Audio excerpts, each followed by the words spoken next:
All right. Hey, everybody. Welcome to our Thursday night book club. We're reading 30 Days, Change Your Habits, Change Your Life.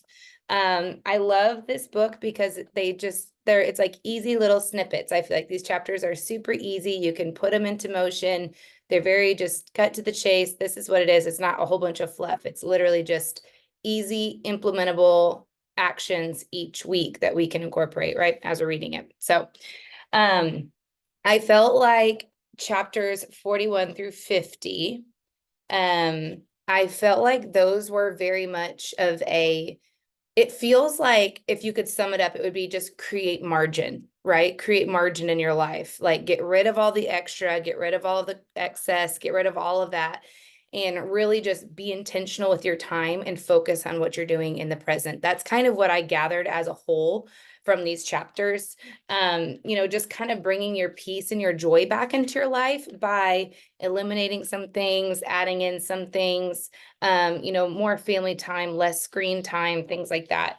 In chapter 41, when he's talking about be happy now, I don't know if anybody was doing like the smiley stuff that he was talking about, like just smile, whatever. That was in this one, right? Yeah. So just smile as much as you can. So I was like reading it and like smiling, trying to I'm putting this in motion right now. And then I found myself literally flipping to the next chapter and I was still smiling and I didn't even realize it. And I was like, oh, I'm like so happy. I just totally took and it was just, I was riding in the car. So it's not like, it was a dull situation. And I was literally just like smiling and reading in the car like a goofball. But I really did find that it actually, lifted up my spirits a little bit and encouraged me. And I was like, oh, this is like a good thing to start putting into practice. Even just like as you're going through the grocery store or whatever, just smiling at people when you go by them. It doesn't have to be anything crazy. Just like look at someone and smile or whatever. That in and of itself is not only training your brain to create joy and, make yourself feel happy, but you're also creating that with other people, right? So the more smiles that you can gift to others, the happier overall you'll be. And then the environment around you will be that much happier too. So I guess that was kind of 41 and 44. He does smile more and happiness. So just be a happy person. When he's talking about multitasking is a lie, I don't know if any of you were well, I'm sure a lot of you were in Jessica Heffley's breakout session at convention, but it made me think of, she did this little whatever with us, like an example thing. And she had us all go through and write down all along the side of our page, A, B, C, D, E, F, G, H, I, whatever, all the way to Z. And then after that, she had us, after all of that, had us do numbers 1 through 26 on, keep going with it right next to it. And then time that. And so we timed it. And then she said, I think the average was like 40 seconds or something like that. And then she said, okay, now what I want you to do, flip the page so you can't see your work. And I want you to write A1, B2, C3, and write it that way going down the page. And we timed it. And I think the average was like a minute. And what that goes to show is when we tried to do both of them at the same time, the letters and the numbers, we weren't super focused. It didn't feel natural. It didn't feel smooth. It felt a little frustrating because you're trying to remember where you were and, where was I in the numbers and whatnot. And so it showed us that when we are just focused and intentional on that one task of just listing the ABCs, it was so smooth. It felt so natural. It was so easy. It was totally fine. There was no stress with that. But when you tried to interchange them, that's when it kind of threw it off. So that's what that reminded me of. There's no such thing really as multitasking, as he says. You can't literally be doing two things at the same time. You're stopping something or you're not giving something your full attention if you are trying to multitask. So implementing that into your day, that's part of time blocking. We've talked about time blocking before. Time blocking is a really good way to prevent multitasking. So if you are, okay, I'm going to work on my messages, shut everything else off around you. Don't start scrolling Facebook. Don't answer your phone. Don't do any of that.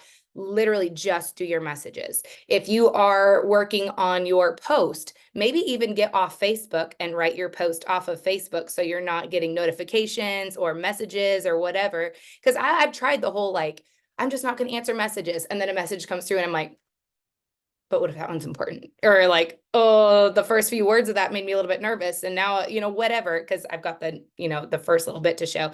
So whatever you need to do, just focus on writing your post and getting your picture with that or whatever. Like, be focused and intentional with that one activity so that you're not multitasking. You'll find that your work day goes much faster. It feels much smoother. It's much more natural.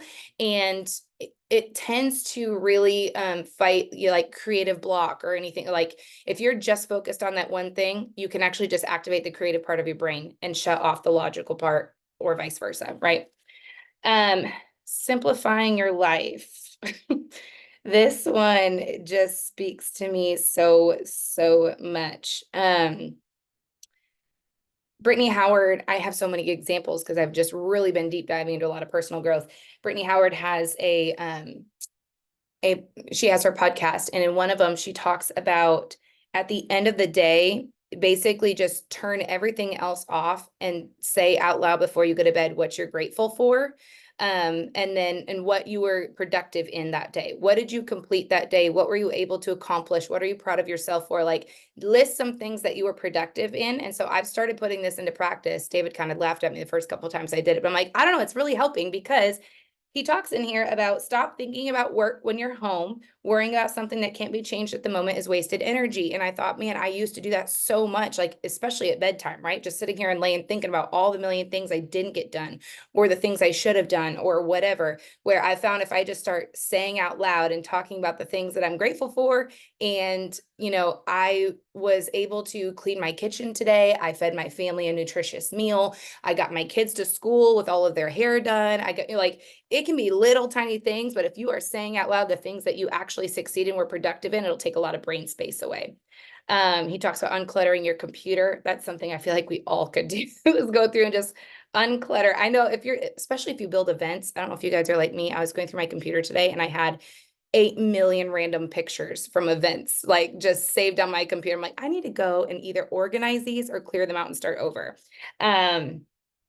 But yes, you can't do everything all of the, like, you really have to simplify and break some stuff down. We kind of touched on smile more. Power napping. I have to say, this is one that I'm like, with, because I have never been a good napper. I'm one of those, it takes me forever to even try to get to sleep. And then if I do fall asleep, I'm waking up 3 hours later and now I have a headache and I'm exhausted for the day. I'm just not a good napper. So I was talking to my mom earlier and she was giving me all the pointers on how to be a good napper, because she's always been a good napper. I'm just not, I've never been a good napper. So he was even saying he slept on a park bench or like 2 chairs in his office or whatever. I mean, it's just, that's hilarious to me. I have to have like all conditions exactly right to nap, right? So, I see my mom talking about me napping. I'm assuming that's when I was little. I'm not going to click on it. So, anyways, I am going to try to implement power napping. This is one that I'm like, I'm going to trust the process here and just try it and just see what happens. Because it probably would make me way more productive and give me that natural pick me up in the middle of the day. Read for a half hour each day. Hopefully you're all doing this. If you're on book club and whatnot, you're not trying to cram it all in right before book club. You're taking the time to actually like read it and absorb it and write down the activities and put these things into practice. You'll find actually that you will absorb way more of what you're doing. And I'm preaching to myself here too, because I used to be the girl that would, oh, book club's in an hour, I better hurry and read, whatever it was, unless I was, leading book club, and then I would, try and be prepared. But for the most part, it was like, I need to hurry and catch up and read it really quick and like get it all in. And I'm finding that just taking that time to really just dig in, set that time aside, not multitasking, just read that little bit every day. It does not feel overwhelming. And I can actually chew on the stuff that I read that day. These are 10 chapters. So if you're doing 1 or 2 chapters a day, those are super easy for you to be able to read 1 or 2 of these a day and really just get the meat of them and process through them. Like I said, chew on them a bit and think through them. So read for that half hour every day, even if it's something that's just like, even if it's something fun, right? So like a fun book for you to read, even if it's not personal, just do something where your brain is actually active, and reading is one of those things that will do that for you. Start saving. again, this is all, a lot of this is margin. It's give yourself margin in your finances, make it so that you're not so stressed right up into the like, so that you feel like you've got financial problems breathing on your neck. Like nobody wants to live like that. Nobody wants to feel that way. I know a lot of people talk about living paycheck to paycheck. And Dave Ramsey would say that that's totally their choice. That's their mindset and their choice that they live that way. And there's all these different ways that they can choose to get out of that mindset. So there's, like he says, you either need to make more money or you need to spend less money, whatever that looks like. If that's cutting a coffee, or if that's cutting out popcorn when you go to the movies, or whatever that might be, find ways to save money that will add up a lot. You'd be surprised once you start just kind of saving on little things. Even stuff like for me, it's planning my grocery trips for pickup instead of grocery shopping. I love grocery shopping. I know I'm crazy, but I love grocery shopping. So it's hard for me, but I find that I actually save money and I do better if I just purchase what I need on a grocery pickup and pick it up, and I save way more money doing it that way. So little finance tip.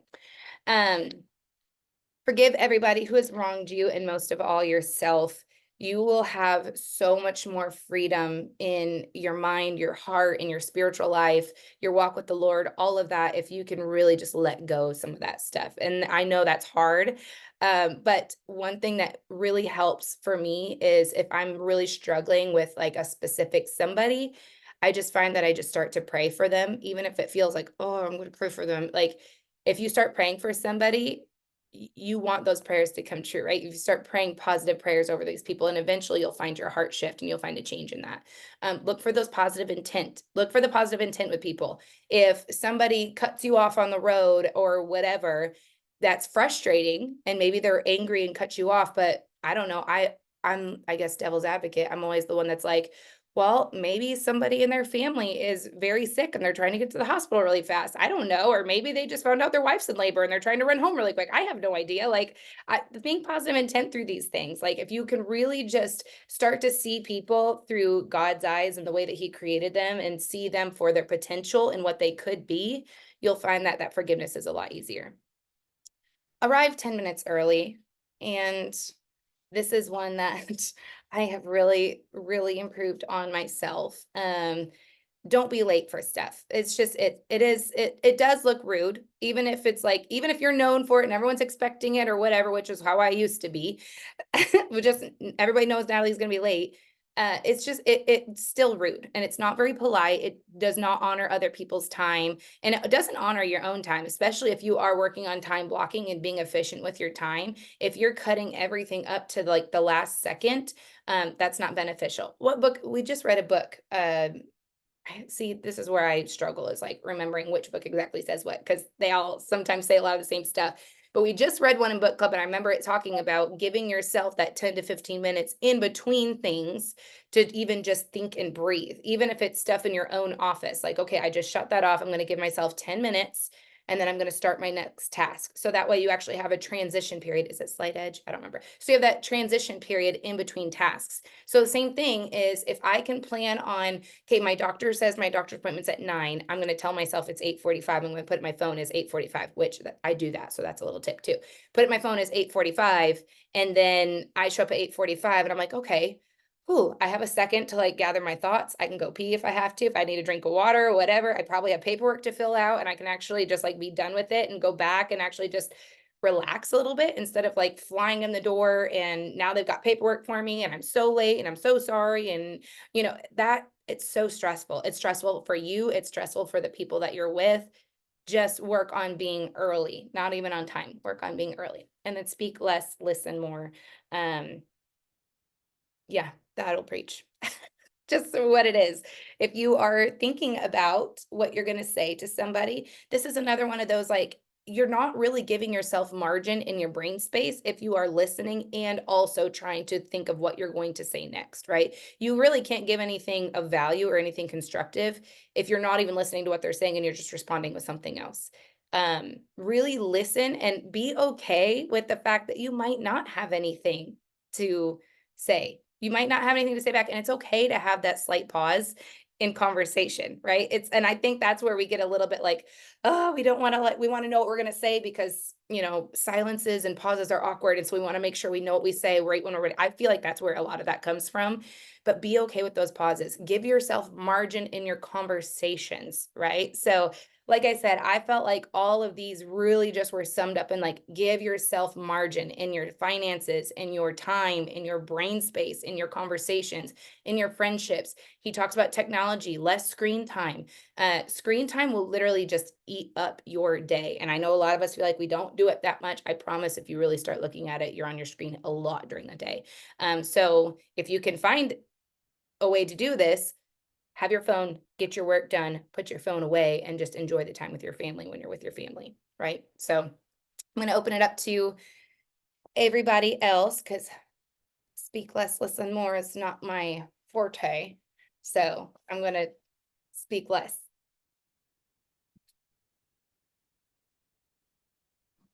Okay, so I really liked the part where he kind of asked, like, have you done the things we talked about? Like, did you declutter? Did you this? Did you that? Because I think a lot of times for me, I take really great notes, but then I never go look at my notes. So that reminded me, because that's something I've been trying to be more intentional about. Like, are you actually doing these things that you're like taking away? So I thought that was cool. I really liked the urgency versus importance. So he talked about we're always doing what feels urgent and not always what's important. And so that was some really good reflection to me, because with 8 kids, there's a lot of now or and so it was good for me to think to myself, like, I can pause and be like, do I need to address this because it's urgent or because it's important? um, I really liked like the automate, delegate, eliminate, or hire help for it part, because I feel like we talk about that a lot. At least like Leo's always like, go find a third party tool, or like kind of like delegate it out, or make a training on it so you don't have to keep talking about it, or so like that's kind of that eliminating things. Um, I don't know if any of you guys have heard about this, but the smiling part reminded me of laugh yoga, which I heard about in a Tony Robbins training. You guys can Google it if you want. There is this crazy dude who's like, I think Indian, like from India, and he teaches laugh yoga. And so you purposely laugh at yourself, or you look at someone and you're like, ha, ha, ha, ha, ha, ha. And you keep doing that until you start laughing. It's so funny, but it's that same concept of like spending that time laughing. And so if you stare at another person and you both take turns going ha ha ha ha ha back and forth, you both end up laughing hysterically. It's really cool, but you guys should look up laugh yoga if you haven't heard about it. Um and then I really, really liked the forgiving someone and how he put it in that like wasting energy kind of like concept, and how we don't have that extra energy to waste. And I really liked how he said, if you catch yourself saying I forgive but I don't forget, then you're not really forgiving, because I feel like a lot of people are like, oh, I have forgotten, but I didn't forget. So I thought that was really cool. And then the last thing was that punctuality aspect. I actually was just recently talking today with Leah about that, in the importance of punctuality in our work. Like if we tell someone we're going to check in on Saturday at 2 o'clock, then we have to do that. So that was really big for me too, because it really, I feel like, shows our customers that we respect them and their time. So that was my favorite parts of this part. Love that. The laugh yoga thing it sounds like something I would love. And You I definitely find should look it up.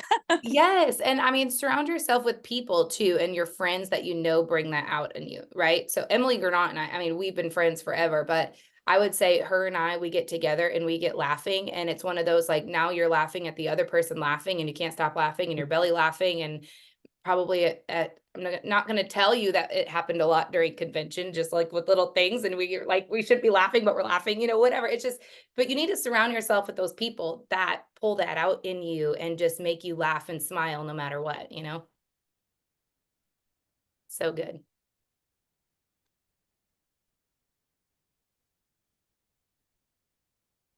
So was it Valerie? Is it Burton? Is that her name? Valerie Burton? Yeah, I think so. Was it her at convention last year when she was saying how when something stresses you, even if you can't smile, she said had us do that Yeah. exercise because just making your face into that smiley look, it creates the serotonin and all the things that the smiling does for you. So I thought about that while that was happening. I really, let me say, I've got notes because this is what I do now. I take notes because I can't remember anything that I read after I read it lately. Okay, probably because I'm doing it on Audible and not reading it. But anyway, when he says to do one thing with concentrated effort until it's done, and you schedule your priorities, you don't, or you prioritize your, wait, schedule your priorities and prioritize your schedule. So most of us prioritize our schedule, but we need to schedule our priorities. So I find myself very guilty of that. And I need to get rid of a lot of clutter. I think that I've really gotten to understand the whole tolerations thing. I'm glad he put a name to it because now I'm like, okay, so I'm not necessarily stressed because I'm stressed about other things. I'm not flustered or frustrated. You know what I mean? You have those moments where you're just like, oh, why am I tired? Why am I frustrated? Why am I so like, ah? And now I'm like, okay, I understand. I just walked in my garage and I saw this and this and this. And I'm like, I need to take care of that. I do it every time I walk in the door. So now I'm like, okay, Natalie leaves next week. So once that's done, the garage is done. I'm getting, and so I'm like every day a new drawer, a new closet. Cause I don't think there's a closet in this house that I can't open that isn't like bulging out at me or I have things falling out at me. And again, did not realize how stressful and draining that was on me until now I've got a name. It's like, when you finally get the diagnosis and you're like, okay, well, this makes sense. I feel that that's what I have now. I have a diagnosis and I can go, okay, I can get rid of a lot of this stress. And as far as a power napper, if y'all need tips, I'm your girl because I've been great napper my whole life. I took naps when I was a teenager. So there's a way to do it and do it in that 35 to 45 minutes and you're good. My other thing that I wanted to bring up, the man who doesn't read has no advantage over the man who can't. That was very convicting for me because I am terrible at finishing a book. I'm great at starting them. I get about halfway, kind of put them down, then I kind of hem and haw, and then, you know, and then after I had that part, I was like, here's the thing. Women for many, many, many, many years weren't even allowed to learn to read. So, of us on this call, we should take book club even more seriously because all those women 1,000 years ago, 200 years ago that didn't get to read, we have such advantage over them. And then we don't do it. So I'm like, okay. So now I'm adding more books in. Like, so anyway, that is my portion of my notes that I wanted to share. So Yeah, it's good. Yeah, becoming a reader is a big one. That quote stuck out to me too.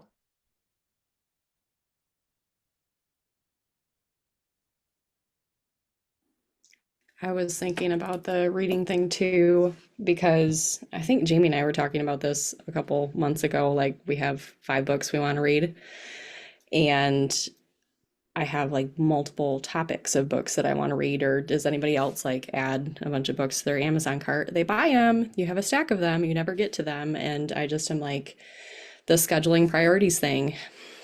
Am I going to make this a priority or not? I want to read a homeschooling book. I am embarrassed to say I've not finished a homeschooling book before, and I'm on year 6. I'm like, it's time to do it, and I want to read outside of our book club book. Like, if you've not like consistently read for book club, make that your priority and then add other things in too. But like, you need to be growing, you should be doing things for personal growth way over and above book club is like the bare minimum of what you should be doing. But what I ended up doing is I would habit stack. So I always read my devotions in the morning, and I just tacked on, even if I can just read 2 or 3 pages of this one book, I'm going to set it next to my Bible. So I started doing that. A lot of times it turns into more of that, but then I put a homeschooling book in the car because I'm spending a lot of time at sports and running kids this summer. So rather than just getting your phone out and scrolling, because unless you have your planner and your list with you, you probably are not being super productive with your work. You're just saying you're working if you're in the car. You're just scrolling, like you're not actually working. And so I'm like, I'm gonna do personal growth. So I've been reading in the car, and then I have one bag that I take everywhere. I put another book in there. So I just kind of started placing my books so that way I have it, because I'm also like, don't we want to see our kids doing that? Like, bring a book. You're not gonna just be on a tablet, right? Like, I want to instill that in them, and so they need to see it too, and not just see me flipping out my phone. So, and then my husband and I read a book together on Sunday nights. Once a week, we get through one chapter a week together, but we have completed 2 books so far, which is 2 more than we've ever done together. So, um, pick out some books, commit to it, figure out a time to do it, throw a couple in your car. It has added up, and I've not finished any of the books yet, and it's probably going to take me longer, but I'm liking that I'm getting different topics too, which I think is really good. So think about, what are some other things you want to work on in your business? Or have you read like a network marketing specific book? Are you a brand new person? It would be a good idea to read like Go Pro or Get Over Yourself, like doing something like that in addition to our book club books. So just a couple thoughts there. Yeah, I love that. And to reiterate Leah's point, don't try and go crazy and do all the things that she mentioned. Like, oh, I need to start with my husband. I need to start like she said, start just getting consistent with the book club book. Like if start there. And then once you're into a good rhythm with that, then maybe add something else. Just start to create the habit. It's good, Leah.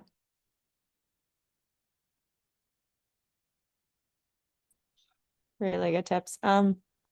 Hopefully you don't hear my daughter. She just came in here talking to my husband. So anyway, I wanted to quick mention the part where he said, I think it's important to acknowledge the fact that things that are urgent are not necessarily priorities.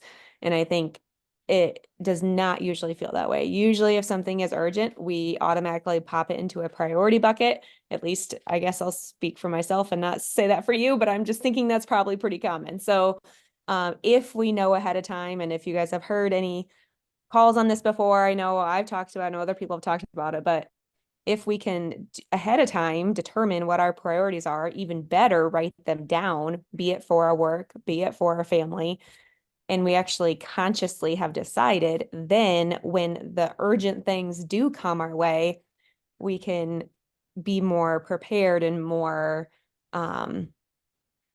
stronger to be able to say no to some things, to be able to realize, like, even though this feels urgent, even though it like is grabbing my attention right now, it is not my priority, or it's not replacing my other priority. I gotta, maybe move something in my day or say no. And if we can say no to some things, we can say yes to the important things and to the priority things more. Because I know from doing this for a long time, be it personal experience, be it many, many, many people I've worked through or worked with over the, 9 years, plexus for whatever reason can be one of those things that's like, oh, well, that's easy to let go because all these other things are urgent in my face. Oh, that's easy to set aside and I'll get to it tomorrow because all these other things seem urgent. But if we, if you have goals and you really want to hit those goals and move forward, then we have to acknowledge that that is an urgent, that is a priority. And when we do that, when we set it aside, we're actually like saying that it's not a priority.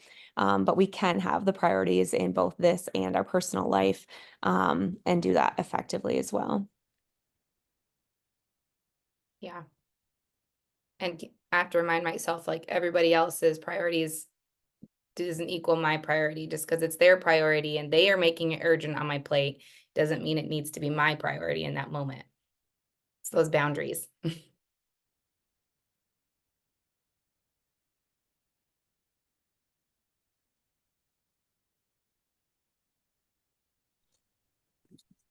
The last one, the speak less, listen more. I can definitely go off on a talking 100 miles an hour. And so I really like that if you want to give advice, ask for permission. I think so often, at least for myself, I catch myself, I hear something that they say, and my mind is racing sometimes 10 steps ahead all the time, anyways.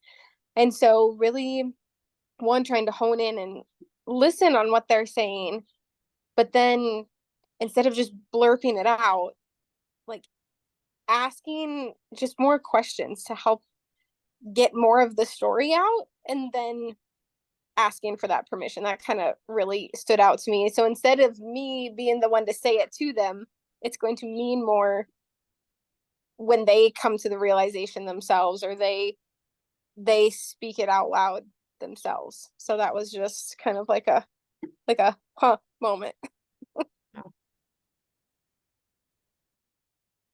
Y'all ever get home from like spending time with someone and you get home and you have that like almost like a vulnerability hangover of like, I did all the talking. I didn't ask them any questions. I didn't, I hate that feeling. I don't know if any of you guys have had that. I've had that millions of times.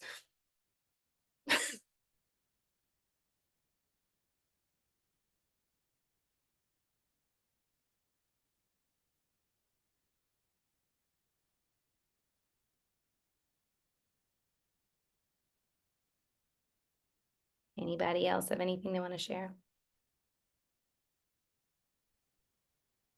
I just always love the reminder to like choose to be happy now, or like we often just say to choose joy, because like we're living the one life that we get to live, and if we keep on like waiting for our circumstances to change or something, we could go the next decade or 2 decades not enjoying our life, and it's passed us by. Like by the time we realize, oh, like hard circumstances will continue to come in our lives, and so we just have to choose that even in that, like we can still, you know, happy feels like a not as deep of a word as joy. It's different. I feel like happiness is a little more connected and to circumstances, but yeah, like choosing joy and just not postponing our life. I liked that phrase, like don't postpone your life, don't wait till all this stuff changes. There's still things every day that we can be grateful for and enjoy even in the middle of the hard things. So I like the reminder of that. I agree. Joy just feels like it runs so much deeper. Joyce Meyer, I remember I was at a conference with her and she said happiness and joy actually weren't the same things. You can be unhappy with your circumstances or situations, but still have joy throughout that. We have to be intentional about it.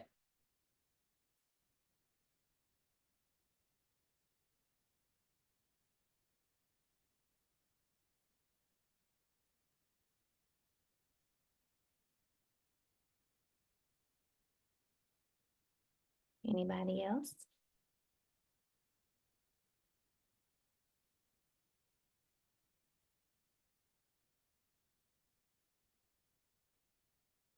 All right. We're a little over anyway, so we'll go ahead and call it a night. I loved all this. I don't know about y'all. I'm going home and like redoing rooms and purging and like restructuring my time block structure, like the whole thing. So I'm like, I have so much reorganizing to do in my life just to like simplify everything. But I feel like I do this every fall, like right before school starts. I have this like, it's like that spring cleaning mentality. I get it every year. So, all right. Well, anyways, I love you guys. I always love our time together, and we will see you next week.